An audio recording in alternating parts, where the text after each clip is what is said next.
yeah, it actually feels better. And you took him out, you didn't just take him out, you took him out and I just, you know, I don't have any thoughts about putting Dad back in or anything. It's fine now because the aggression has gone out of my tray.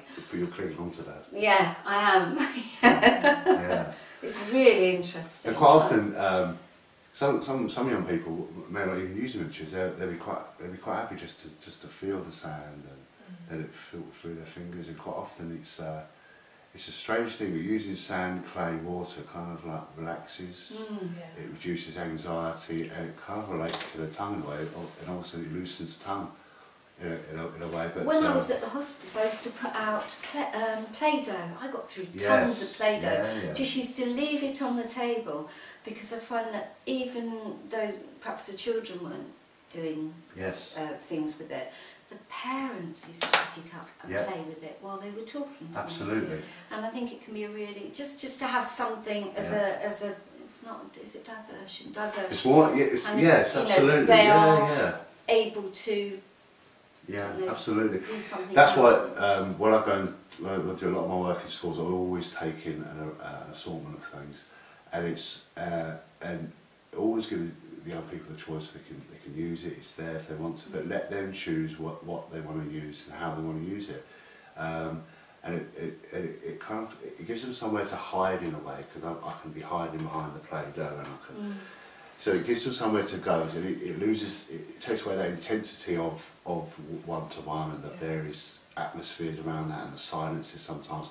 It kind of gives them somewhere to go, which is really important. And sometimes it's hard to find the right words to explain how you feel, but actually the amount of feelings that you just communicate using the figures and the sand. And things like this is the actual play part is the language, and the miniatures are the words. So it's very useful, especially for I was saying about adolescents that struggle with feelings and experiences. It kind of helps. It helps externalise what's going on in there, but in a way that they can express it.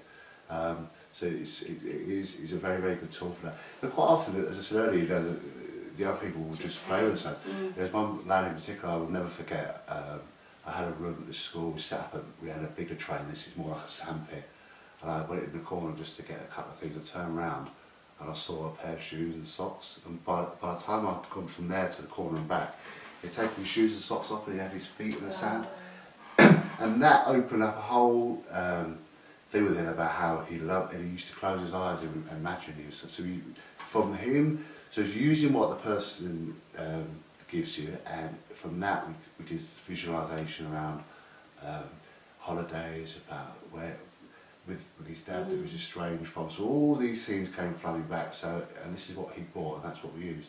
Fascinating. I was going to say to you as well that because obviously we're going to do lots more of these with Clive and do some of the things that I did. I think it's really important in these days when budgets are tight for sure. to have things that are, I use the expression cheap as chips to do, and I got through no end of flip charts, and we're going to be in probably one of our next podcasts, you'll be able to see some of the work that I've done where Clive's going to be my client and do some work with me using just paint and flip charts or Play-Doh. Yeah, absolutely. Something else. So, and as a practitioner, I think it's quite lovely to build up your collection. I did a sand tray course with Cruise a little while ago, and I've been building up my collection ever since. On eBay and car sales and just around.